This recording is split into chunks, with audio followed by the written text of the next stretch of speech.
हमने last session में indicator शुरू करे थे और इंडिकेटर में कल हमने यानी लास्ट सेशन में हमने मूविंग एवरेजेस के ऊपर बात करी, जहां हमने देखा दो तरीके के एवरेज होते हैं, एसएमए और ईएमए। एसएमए लेट रिएक्शन देता है एज कंपैरिजन टू ईएमए।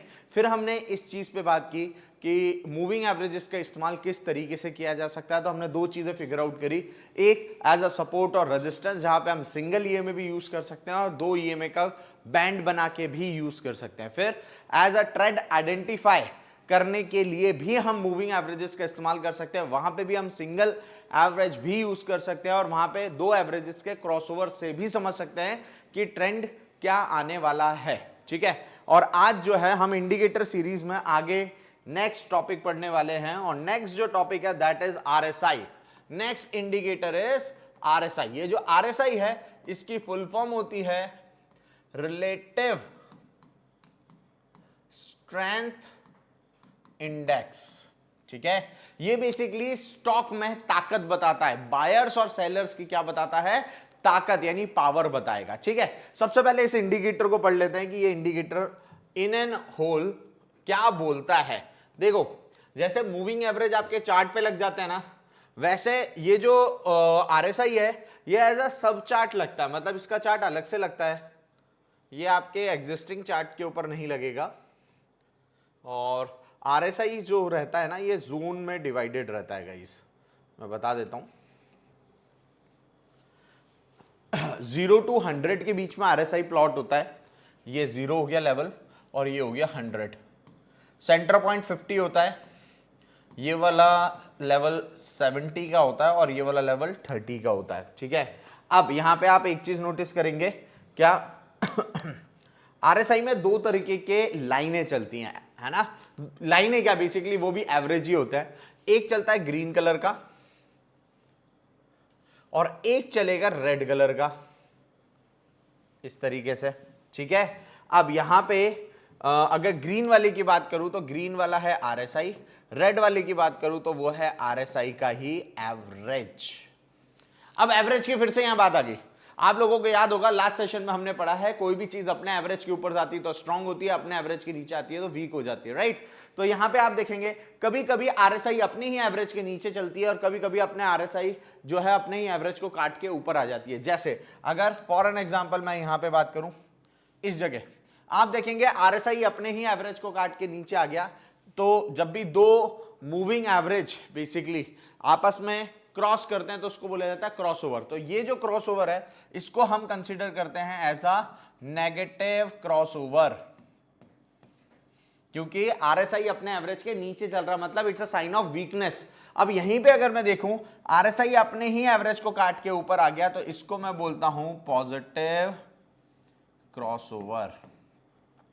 ठीक है, तो दो तरीके के क्रॉसओवर होते हैं। अच्छा, एक और चीज याद रखें, ये जो क्रॉसओवर्स होते हैं ना ये सिर्फ इंटरसेक्शन पॉइंट नहीं होते, यहां से नेगेटिव क्रॉसओवर स्टार्ट हुआ तो यहां तक नेगेटिव क्रॉसओवर ही है, यहां से पॉजिटिव क्रॉसओवर स्टार्ट हुआ तो यहां तक पॉजिटिव क्रॉसओवर है और फिर यहां से नेगेटिव क्रॉसओवर आ गया।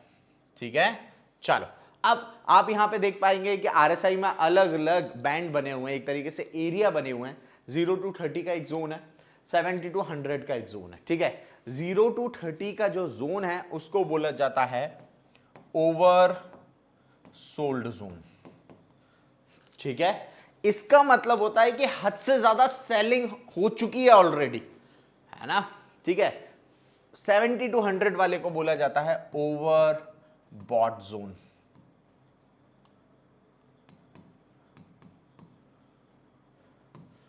ठीक है, अब अगर आपके आरएसआई ओवर सोल्ड जोन में आ गई, इसका मतलब पता है क्या है, स्टॉक में हद से ज्यादा सेलिंग हो चुकी है।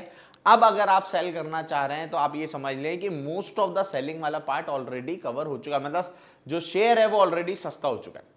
सेम ऐसे ही अगर आरएसआई 70 जाती है, मैं आरएसआई की बात कर रहा हूं, आरएसआई के एवरेज की बात नहीं कर रहा, मतलब मैं ग्रीन वाली लाइन की बात कर रहा हूं। ठीक है, अगर आरएसआई 70 to 100 के जोन में एंट्री करती है तो मैं ये बोलता हूं शेयर ओवरबॉट हो चुका है, मतलब अब अगर मैं शेयर खरीदूंगा तो मैं महंगा खरीदूंगा। ठीक है। ऐसे ही अगर मैं 30 और 100 के बीच में आरएसआई आ जाती है तब शेयर को शॉर्ट करता हूं, तो मतलब मैं सस्ता शेयर शॉर्ट कर रहा हूं।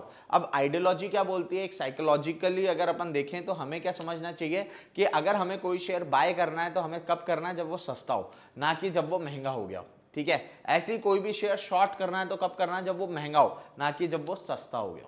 ठीक है, अच्छा ये आरएसआई में बस इतना ही है, आरएसआई में कोई ज्यादा नहीं है। बट क्या है, आरएसआई का इस्तेमाल करना, मैं आरएसआई का बहुत ज्यादा इस्तेमाल करता हूं ट्रेंड को आइडेंटिफाई करने में।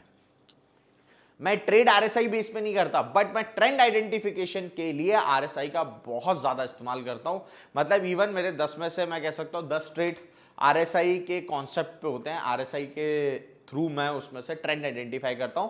मैं एंट्री, प्राइस एक्शन और मूविंग एवरेजेस के बेस पे करता हूं। और मेजरली मैंने देखा है जितने भी ट्रेडर्स हैं सब मैक्सिमम यही फॉर्मूला अपनाते हैं या यही सेटअप अपनाते हैं या तरीका अपनाते हैं। ठीक है, अब यहां पे मैंने आरएसआई बताया, एक बार रिपीट कर लेते हैं फास्ट फॉरवर्ड में। आरएसआई में बेसिकली 0 to 100 के बीच में मैपिंग होती है। इसमें दो लाइनें होती है, एक आरएसआई और एक होता है उसका एवरेज। इन दोनों के क्रॉसओवर पे दो तरीके के सिग्नल मिलते हैं, एक होता है पॉजिटिव क्रॉसओवर और एक होता है नेगेटिव क्रॉसओवर।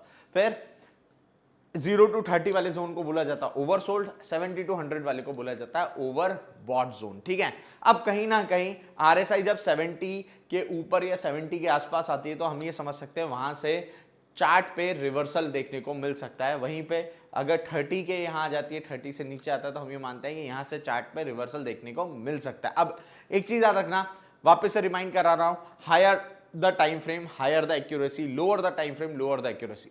आरएसआई जैसे इंडिकेटर को आप अगर 5 मिनट 15 मिनट पे देखोगे तो वो उतना एक्यूरेट काम नहीं करता है। आरएसआई जैसा इंडिकेटर को हमें बड़े टाइम फ्रेम पे लगाना चाहिए, जैसे 4 घंटे, आपका 1 आवर या फिर डेली, वीकली, ऐसे टाइम फ्रेम पे अगर आप आरएसआई लगाएंगे तो आपको ट्रेंड को लेके बहुत ज्यादा क्लैरिटी मिल सकती है। ठीक है, चलो अब ये जो आरएसआई है ना, इसका एक बार यूजर्स देख लेते हैं चार्ट के पॉइंट ऑफ व्यू से कि इसका हम इस्तेमाल किस तरीके से कर सकते हैं। बेसिकली आरएसआई से आप ट्रेंड आइडेंटिफिकेशन कर सकते हैं और आरएसआई से आप ट्रेंड रिवर्सल भी पकड़ सकते हैं कि हाँ चार्ट पे ट्रेंड रिवर्स हो सकता है। अब यहां पे आपको एक चार्ट दिख रहा है, किसका, ये निफ्टी का चार्ट ओपन है और जहां ओपन है वहीं से हम स्टार्ट कर रहे हैं। यहां पे मैं इंडिकेटर पे जाऊंगा और इंडिकेटर में जाके सिर्फ और सिर्फ आरएसआई लिखूंगा। ये आ गया आरएसआई, रिलेटिव स्ट्रेंथ इंडेक्स, इस पे मैंने क्लिक किया। अब यहां पे आप देखेंगे चार्ट पे नीचे आरएसआई लग गया है। ठीक है, इसकी थोड़ी see look and feel change कर देता हूं। याद रखना, मैं इसका किसी भी नंबर के साथ छेड़छाड़ नहीं कर रहा हूं, मैं सिर्फ और सिर्फ इसका लुक एंड फील चेंज कर रहा हूं। मतलब ये जो ग्रीन वाली लाइन है ये तो दिख रही होगी, बट जो येलो लाइन है इसको मैं कर देता हूं रेड, इस तरीके से। अब यहां पे आपको आरएसआई बहुत क्लैरिटी के साथ दिख रहा होगा। मैंने डबल टैप करके इंडिकेटर को फुल स्क्रीन कर लिया है। अब एक आरएसआई को एक बार रीड कर लेते हैं। देखो क्या है, बेसिकली ये जो आरएसआई है यहां आपको दिख ही रही होगी, इसमें ये जो ग्रीन वाली लाइन है ये है आरएसआई, ये जो रेड वाली लाइन है ये है आरएसआई का एवरेज। ठीक है, अच्छा अब यहां पे आप देखेंगे तीन तरीके की डॉटेड लाइन आ रही है। एक लाइन आ रही है 30, मतलब इसके नीचे वाला कौन सा जोन हो गया, ओवर सोल्ड जोन हो गया। ठीक है, यहां पे 50 आ रहा है और एक आ रहा है यहां पे 70, मतलब इसके ऊपर कौन सा जोन हो गया, ओवर बॉट जोन हो गया। ठीक है, ये क्लैरिटी मिल गई, यही पढ़ा हमने आरएसआई के बारे में। अच्छा यहां पे देखेंगे आप आरएसआई अपने ही एवरेज को काट के नीचे आ गया, मतलब ये हो गया नेगेटिव क्रॉसओवर। आरएसआई अपने ही एवरेज को काट के ऊपर चला गया, जैसे ये, इसको बोलेंगे पॉजिटिव क्रॉसओवर। ऐसा यही सारी चीजें पढ़ी थी आरएसआई के बारे में अपन ने कि दो लाइनें होती है, 0 to 100 के बीच में प्लॉटिंग होती है और क्रॉसओवर होते हैं। ठीक है, अच्छा अब इस आरएसआई का इस्तेमाल कैसे कर सकते हो आप ट्रेंड आइडेंटिफिकेशन के लिए, तो चलो वो देख लेते हैं। जैसे अभी हमने चार्ट तो देखा नहीं है, स्टिल ऊपर का चार्ट बिना देखे अपन यहां से कुछ चीजें एज्यूम करते हैं इतने चार्ट पे, ये ठीक है। चलो अब मैं क्या करता हूं, मेरे अकॉर्डिंग जैसे आरएसआई काम करता है वो बताता हूं। जब जब आरएसआई 70 गई है ना, आरएसआई का 70 का मतलब, देखो आरएसआई को लेके है ना बहुत गलत प्रिडिक्शन या बहुत गलत तरीके से रीड करते हैं लोग यूट्यूब या बाकी जगह जो भी सिखाते हैं। आरएसआई वैसा नहीं है जैसा लोग समझते हैं। बेसिकली लोग इंडिकेटर को अवॉइड करने के लिए बोलते हैं, बट मैं ये बोलता हूं यार इंडिकेटर इतनी पावरफुल चीज है, अगर आपको उसका सही इस्तेमाल करना आ गया ना तो बहुत ट्रेडिंग बहुत हद तक आपके लिए आसान हो जाती है। ट्रेड आइडेंटिफिकेशन सबसे मेजर इशू होता है एक ट्रेडर के लिए, और ये जो इंडिकेटर है ये ट्रेंड आइडेंटिफिकेशन आसान कर देता है। अब जैसे मैं एक एग्जांपल बताता हूं, देखो जनरली लोग क्या सोचते हैं कि आरएसआई अगर 70 पहुंच गई है ना तो वहां से डाउन ट्रेंड आना चाहिए। नहीं, आरएसआई 70 का मतलब यह है कि यार माल अब महंगा मिल रहा है, अगर खरीदना है तो महंगा खरीदो। डाउन ट्रेंड का सिग्नल कब मिलता है? जब आरएसआई 70 पहुंच जाती है और उसके बाद नेगेटिव क्रॉसओवर आता है। तो यहां पे मैं आरएसआई 70 के बाद जब भी नेगेटिव क्रॉसओवर आया वहां पे एक वर्टिकल लाइन लगा दी, ठीक है। और आरएसआई 70 मतलब 70, अगर 70 नहीं गई है तो मैं वहां मार्क नहीं करूंगा, जैसे यहां 70 टच नहीं हुई है।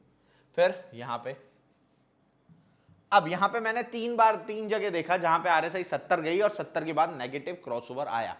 अब मैं कह रहा हूं मैं आरएसआई को देख के चार्ट को प्रिडिक्ट कर सकता हूं। मैंने यहां पे डबल टैप किया और यहां आप देखेंगे जहां जहां हमने ये मार्किंग करी वहां से डाउन ट्रेंड का आगाज हुआ या शुरुआत हुई है। ये देखो यहां से ये डाउन ट्रेंड आया, यहां से ये डाउन ट्रेंड आया, यहां से ये डाउन ट्रेंड आया। अब कितना ज्यादा डाउन ट्रेंड आएगा, माइनर सा डाउन ट्रेंड आएगा, मेजर डाउन ट्रेंड आएगा, ये भी आप मल्टीपल टाइम फ्रेम के आरएसआई देख के जज कर सकते हो, है ना। ये अपनी अपनी कला है यार कि आप किसी भी इंडिकेटर को किस हद तक डिकोड करते हो, ठीक है। तो अभी तो मैं बहुत लेमन आपको आरएसआई रीड करना सिखा रहा हूं, ठीक है। तो जब भी आरएसआई 70 जा रही है और 70 के बाद नेगेटिव क्रॉसओवर आ रहा है तो हम देख रहे हैं अक्सर वहां से डाउन ट्रेंड की शुरुआत हो रही है, ठीक है। ऐसे ही हम आरएसआई 30 की भी वैल्यू एक बार देख लेते हैं, ठीक है। चलो यहां पे आरएसआई 30 कहां गई है, ये रही। जब आरएसआई 30 गई तो मैंने यहां पे पॉजिटिव क्रॉसओवर पे लाइन लगाई, इसका हम कलर येलो कर देते हैं ताकि हमें विजिबल रहे। यहां पे भी ये लगा दिया और यहां पे भी लगा दिया। इसके अलावा तो 30 गई नहीं है, देखो इसके अलावा कभी 30 गई नहीं है ना। अब येलो लाइन के बाद चार्ट कैसे रिएक्ट कर रहा है वो समझे एक बार। देखो यहां पे आरएसआई 30 गई, क्रॉसओवर आया, अप ट्रेंड, क्रॉसओवर आया, अप ट्रेंड, क्रॉसओवर आया, अप ट्रेंड। अब वही बात है, कितना अप ट्रेंड आएगा, माइनर अप ट्रेंड है या बड़ा अप ट्रेंड है?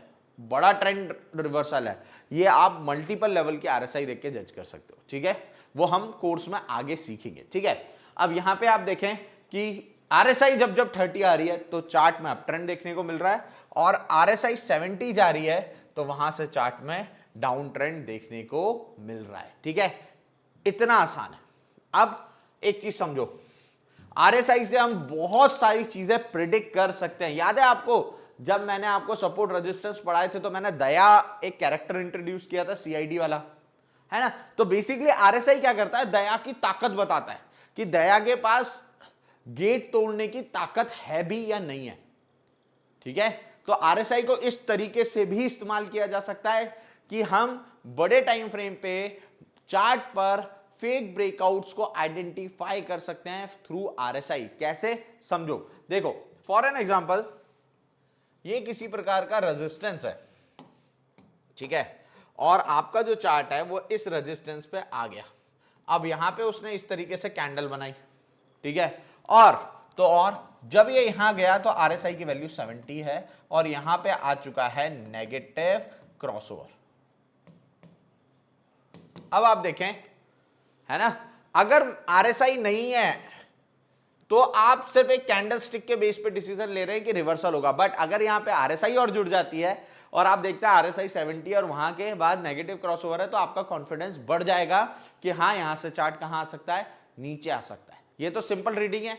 मैं कह रहा हूं चलो इसके बाद अगर चार्ट ऊपर की तरफ फट जाता है, नहीं आता रिवर्सल, तो इससे क्या समझ में आ रहा है? देखो सिंपल है, अगर आपका प्राइस एक्शन अलग जा रहा है, आरएसआई अलग जा रहा है ना, तो यहां पे आप एक चीज समझ लो, दोनों में से एक तो झूठ बोल रहा है, और इस केस में मैं कह रहा हूं चार्ट झूठ बोल रहा है, आरएसआई सच बोल रहा है। यहां पे ट्रैपिंग हो रही है, ये फेक ब्रेकआउट है। फेक ब्रेकआउट के बाद कुछ समय बाद आप देखेंगे chart literally down trend accept कर लेगा और डाउन ट्रेंड में आ जाएगा। और इस चीज को मैं चार्ट पे दिखा भी सकता हूं, देखो जो चार्ट है उसी पे दिखा दूंगा सामने। ये सारी ड्राइंग्स मैं डिलीट कर रहा हूं। एक बार यहां से हम देखना स्टार्ट करते हैं। ओके, बहुत ध्यान से समझना गाइस। यहां पे आप देखेंगे एक रेजिस्टेंस है, दिख रहा है ये वाला रेजिस्टेंस, और इस रेजिस्टेंस पे जब स्टॉक आया, ये दिख रहा है ये चार्ट, जब ये इस रेजिस्टेंस पे आया तब आप आरएसआई की एक बार वैल्यू देख लें। तब आरएसआई की वैल्यू ऑलरेडी 70 आ चुकी थी। जब ये रेजिस्टेंस पे आया आरएसआई की वैल्यू 70 थी, और उसके बाद आया नेगेटिव क्रॉसओवर, और इससे समझ में आ गया कि ये रेजिस्टेंस काम कर जाएगा और चार्ट कहां जाएगा, नीचे आ जाएगा। आरएसआई ने मेरे को कॉन्फिडेंस बिल्ड किया मेरे अंदर। फिर एक और बार दिखा देता हूं मैं आरएसआई कैसे काम करता है। जैसे यहां पे आप देखेंगे एक ब्रेकआउट आया है, ये आपको दिख रहा होगा, यहां पे एक स्विंग है, इसका अपन ने सपोर्ट लगाया और सपोर्ट टूट गया। अब आप एक चीज नोटिस करें, जब यहां पे सपोर्ट टूटा इस जगह, एक सेकंड गाइस, किसी ने सेटिंग चेंज करी है। ओके,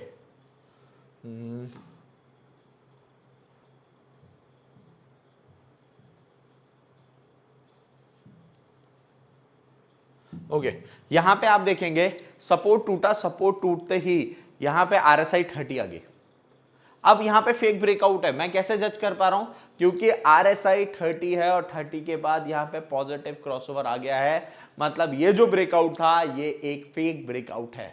आरएसआई से जज कर रहा हूं मैं। एक और बार बताता हूं, देखो ध्यान से, यहां पे आप देखेंगे एक और बार मैंने एक रेजिस्टेंस मार्क किया, और रेजिस्टेंस के बाद आप देखेंगे यहां पे एक और फेक ब्रेकआउट आया, और उस समय भी आरएसआई बिल्कुल 70 के पास आ चुकी थी।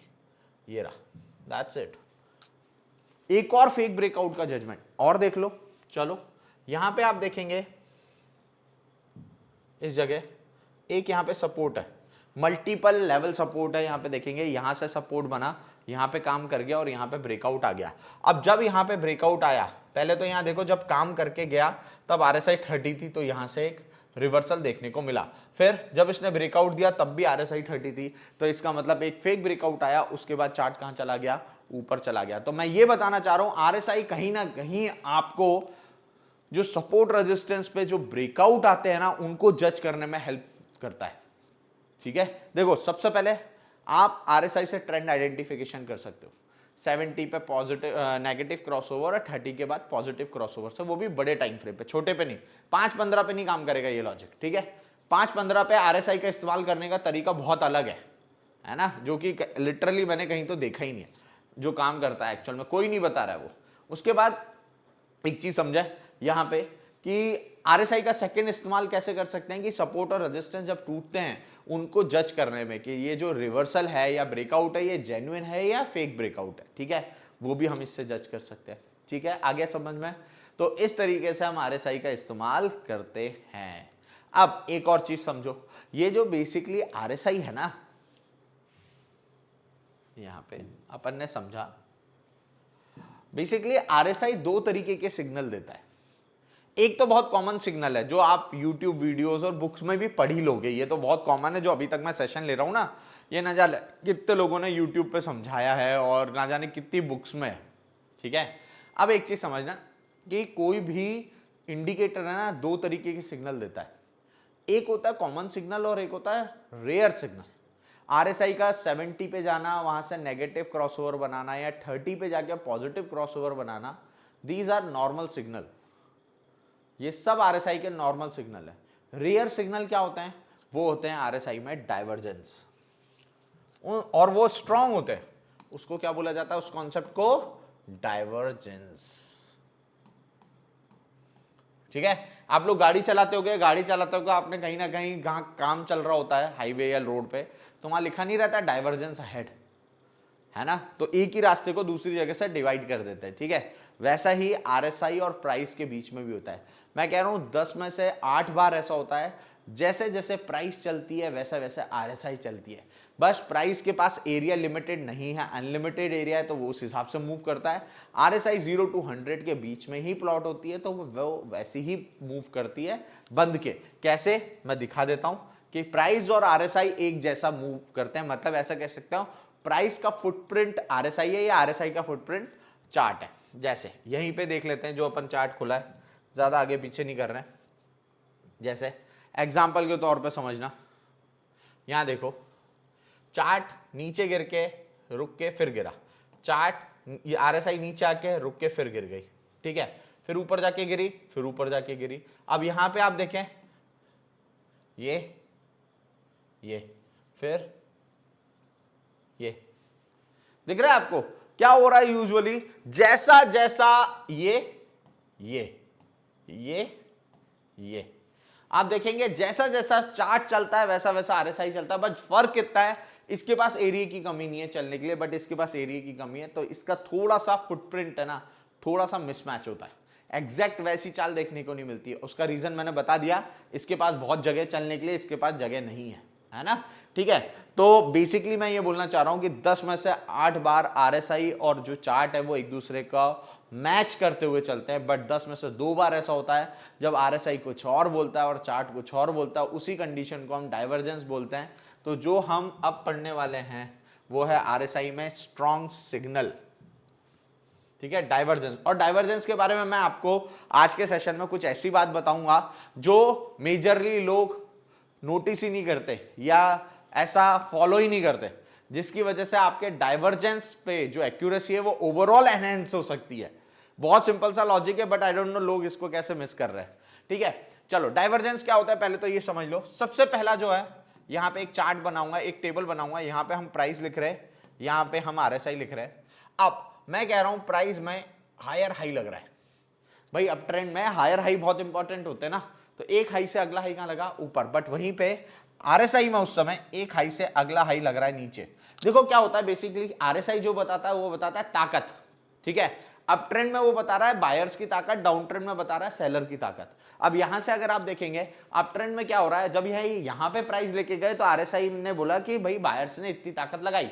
अब मैं कह रहा हूं अब प्राइस और ऊपर गई, भाई प्राइस अगर पिछले लेवल से और ऊपर जा रही है तो बायर्स की जो ताकत है वो और ज्यादा लगनी चाहिए, बट यहां हम देख रहे हैं कि बायर्स की ताकत हो गई कम।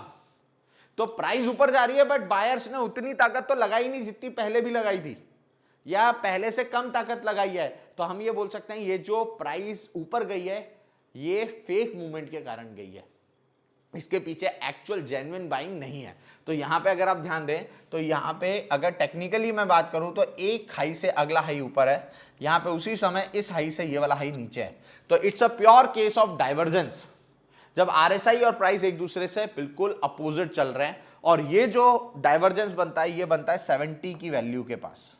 RSI की कहां किस वैल्यू के पास बनेगा? 70 की वैल्यू के पास बनेगा। और याद रखना 70 की वैल्यू के पास अगर आप कोई भी डाइवर्जेंस देख रहे हैं तो हाई से कंपैरिजन होगा, वहां पे लो से कंपैरिजन करके डाइवर्जेंस नहीं चेक किए जाते, ठीक है। सेम ऐसा ही मैं बोल रहा हूं, प्राइस ने क्या किया, एक हाई से दूसरा हाई लगाया नीचे, या सॉरी अपोजिट, एक लो से अगला लो लगा दिया है नीचे की तरफ इस तरीके से, तो मैं बोलूंगा ये हो गए लोअर लो। डाउन ट्रेंड में लोअर लो बहुत इंपॉर्टेंट होते हैं, बट उसी जगह RSI ने क्या किया, एक लो से अगला लो लगा दिया ऊपर। अब सिंपल है, RSI क्या बताता है? बायर और सेलर की ताकत। डाउन ट्रेंड में वो सेलर की ताकत बता रहा है। अब यहां पे आप देखें, सेलर भाव यहां लेके आए तो इतनी ताकत लगी, फिर सेलर और भाव नीचे ले गए तो बस ताकत तो लगी नहीं।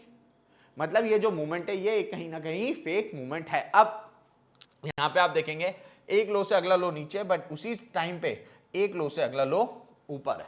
This is an another case of divergence, और ये जो डाइवर्जेंस बनता है ये बनता है 30 की वैल्यू के पास, ठीक है। अब इसके अलावा भी दो हिडन डाइवर्जेंस है, वो कैसे होते हैं? जैसे आपने डबल टॉप और डबल बॉटम पढ़े ना, सेम वही है।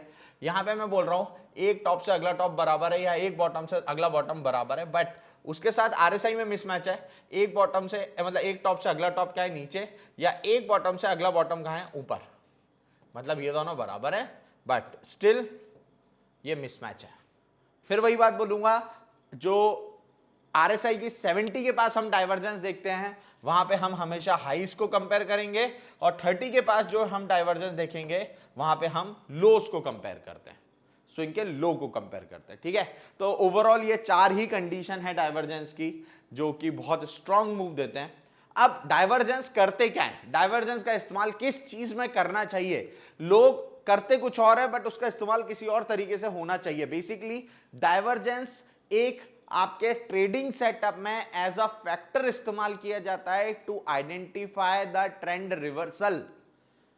कहीं पे भी अगर ट्रेंड चेंज हो रहा है ना, तो वहां पे डाइवर्जेंस अगर मिल रहा है तो आप ये मान के चलो कि वो एक स्ट्रॉन्ग सिग्नल है रिवर्सल का। ठीक है, मैं इसी को आपको चार्ट पे बताता हूं, सेम यही कॉन्सेप्ट अप्लाई करके चार्ट पे भी प्रूफ करता हूं। देखो बहुत सिंपल तरीका है यार इसको आइडेंटिफाई करने का। और याद रख, ध्यान से एक चीज नोटिस करना कि ये जो डाइवर्जेंस है ना, ये बन कहां रहे, यहां से वहां तक मैं जितने भी डाइवर्जेंस है सब मार्क करूंगा। देखो ध्यान से, यहां पे आप देखेंगे ये चल रहा है डाउन ट्रेंड। डाउन ट्रेंड में एक लो से अगला लो लग रहा है नीचे, उसी टाइम पे एक लो से अगला लो लग रहा है मार्जिनली ऊपर। This is a pure case of divergence. और ये डाइवर्जेंस ये बन गए डाउन ट्रेंड में, आरएसआई के 30 की वैल्यू के पास बने। अब ये बोल रहे हैं कि ये चीज श्योर हो गई कि अगला लो नीचे नहीं लगेगा, ये लास्ट लो था, यहां से ट्रेंड क्या हो जाएगा, चेंज। तो यहां से देखें अब ट्रेंड आ गया। ठीक है, उसके बाद एक और देखें, ये वापस से डाउन ट्रेंड है, इस लो से ये वाला लो लग रहा है नीचे, बट इस लो से ये वाला लो बहुत माइनर सा ऊपर है, बहुत माइनर सा है ना।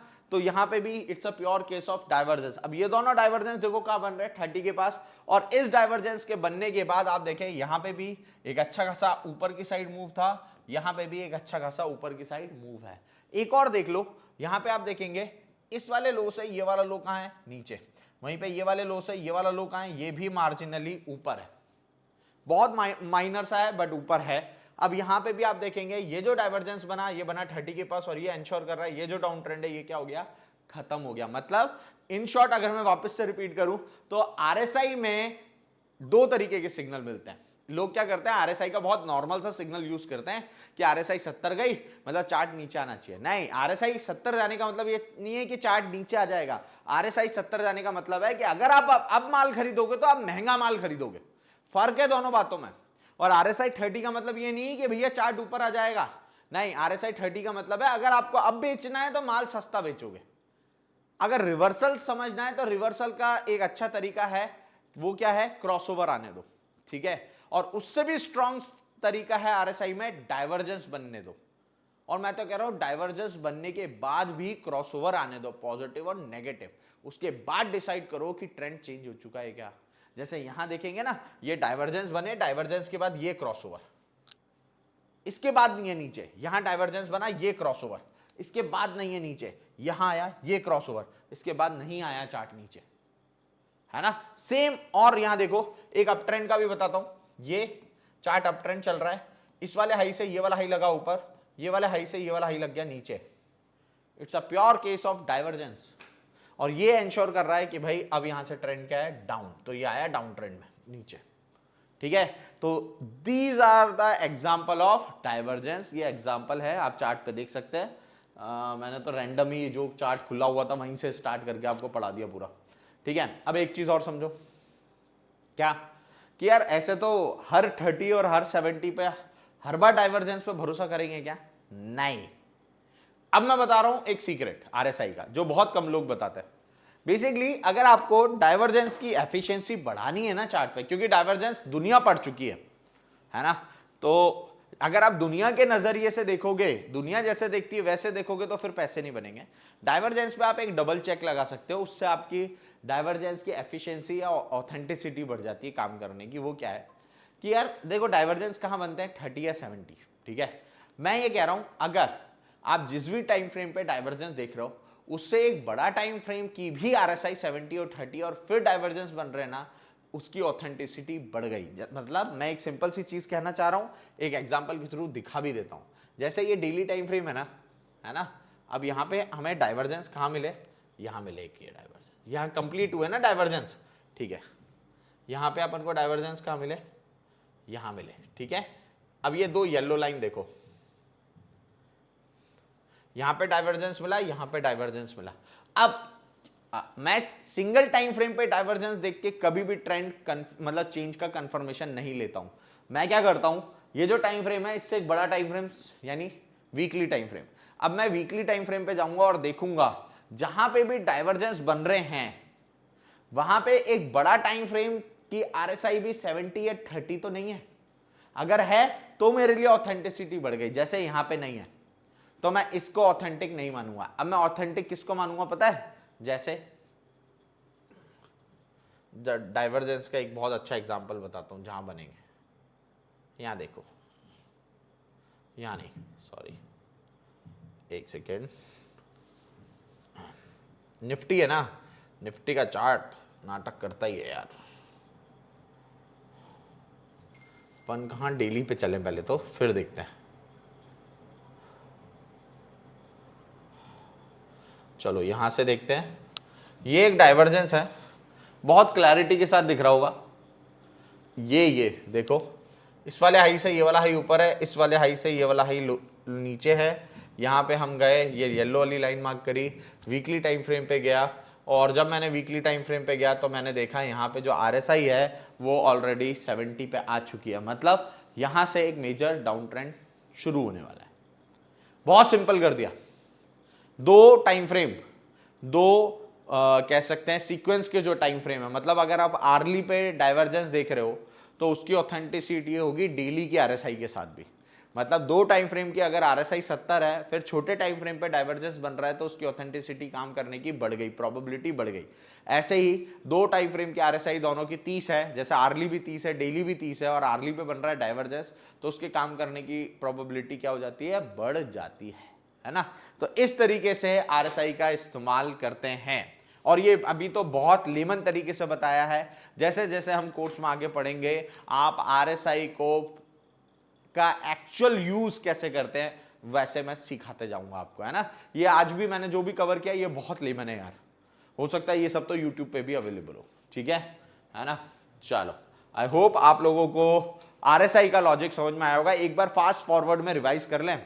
देखो, आज हमने सेकेंड इंडिकेटर कवर किया इंडिकेटर सीरीज में, जो कि था RSI, जिसमें हमने ये समझा RSI में दो लाइनें होती हैं, बेसिकली दो एवरेजेस का इस्तेमाल किया जाता है, एक होता है RSI और एक होता है RSI का ही एवरेज, जैसे ही है, ठीक है।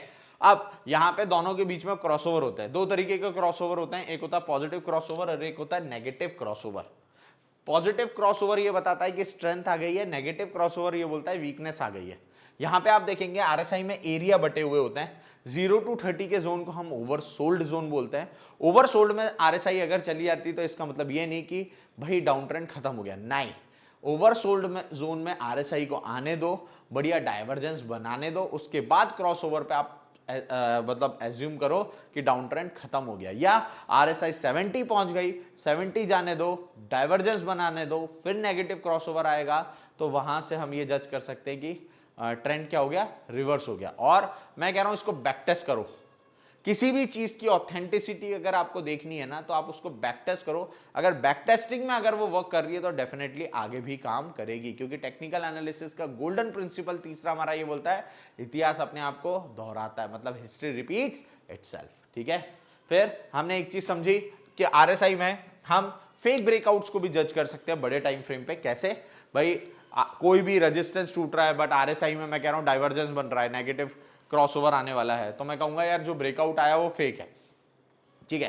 फिर हमने समझा कि RSI एक स्ट्रॉन्ग सिग्नल देता है जिसको हम डाइवर्जेंस बोलते हैं, ठीक है। डाइवर्जेंस हमेशा 70 या 30 की वैल्यू के पास बनेंगे, 30 के वैल्यू के पास बनेंगे तो लो कंपेयर होंगे, तब डाइवर्जेंस देखेंगे, 70 पे बन रहे हैं तो हाई कंपेयर होकर डाइवर्जेंस देखेंगे, ठीक है। डाइवर्जेंस की ओवरऑल आपका प्रोबेबिलिटी ऑथेंटिसिटी बढ़ानी है तो you have to make sure एक बड़ा टाइम फ्रेम और जिस टाइम फ्रेम पे डाइवर्जेंस देख रहे हैं, ये दोनों टाइम फ्रेम अगर 70 है, RSI 70 है, तो आपका जो डाइवर्जेंस है उसके काम करने की प्रोबेबिलिटी बढ़ गई। सेम अगर दोनों RSI 30 है, वहां डाइवर्जेंस बन रहा है तो उसके काम करने की प्रोबेबिलिटी बढ़ गई। और डाइवर्जेंस से हम क्या फाइंड आउट करने की कोशिश करते हैं, अगर आपके चार्ट पे डाइवर्जेंस बन जाते हैं तो हम उससे ये फिगर आउट करते हैं कि यहां से ट्रेंड चेंज हो रहा है या नए ट्रेंड की शुरुआत हो रही है, ठीक है। तो ये था आज का सेशन जहां पे हमने एक और इंडिकेटर खत्म किया। आई होप आप लोगों को ये समझ में आया हो। इसकी जितनी ज्यादा प्रैक्टिस करोगे ना गाइस, उतना ज्यादा आप इसको समझ पाओगे। आप में और मेरे में बस एक ही चीज का फर्क है कि मैं जो चीज पढ़ा रहा हूं मैं भी वही इस्तेमाल करता हूं, आप भी वही इस्तेमाल करोगे, बट फर्क कहां आएगा, एक्सपीरियंस का। मैंने इन चीजों को 10,000 बार प्रैक्टिस कर लिया है और आपने अभी तक 10 बार भी प्रैक्टिस नहीं किया, बस इतना सा फर्क है आप में और मेरे में अभी। चलो I think we are done with the day. Thank you so much guys, मिलते हैं नेक्स्ट सेशन में। Thank you so much, good night everyone.